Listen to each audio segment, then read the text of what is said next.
hadirlah di perjalanan customermu. Kemarin aku ngopi-ngopi sama temenan, dia cerita. Dia itu pengrajin ukir, handal lah intinya. Nah, cuma dia punya pertanyaan seperti ini.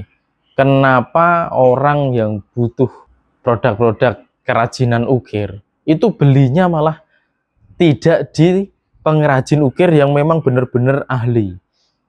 Belinya malah di orang yang tidak bisa ngukir sama sekali.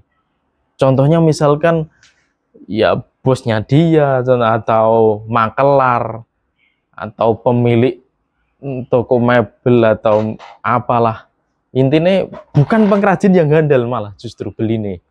Jadi sang pengrajin yang handal tadi itu tidak jadi bagian dari perjalanan customer dari mulai tidak tahu sampai terjadi transaksi. Contoh, coba kita urutkan perjalanan pembeli dari mulai tidak tahu sampai membeli atau pesan ukiran. Nah, misalkan ada seseorang yang sedang membangun rumah, dibuat konsep klasik. Otomatis dia butuh aksen-aksen sentuhan ukiran. Nah, ketika itu dia belum tahu di mana memesan ukiran, di mana atau membeli ukiran jadi untuk aksen-aksen di bagian-bagian rumahnya sesuai desain dia. Terus dia cari-cari informasi, misalkan di sosial media, entah itu Instagram, entah itu TikTok, ataupun YouTube.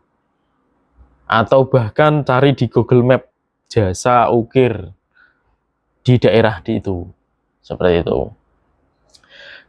Atau tanya-tanya temen. Nah, ketika itu semua dilakukan, maka yang terjadi, kalau dia cari di sosial media, nemu konten, yang punya konten itulah nanti yang dikontak. Atau dia cari di Google Map, daerah dia yang ada jasa ukir mana, lah yang nyematke lokasi dan dikasih nama jasa ukir, itulah yang akan dikontak.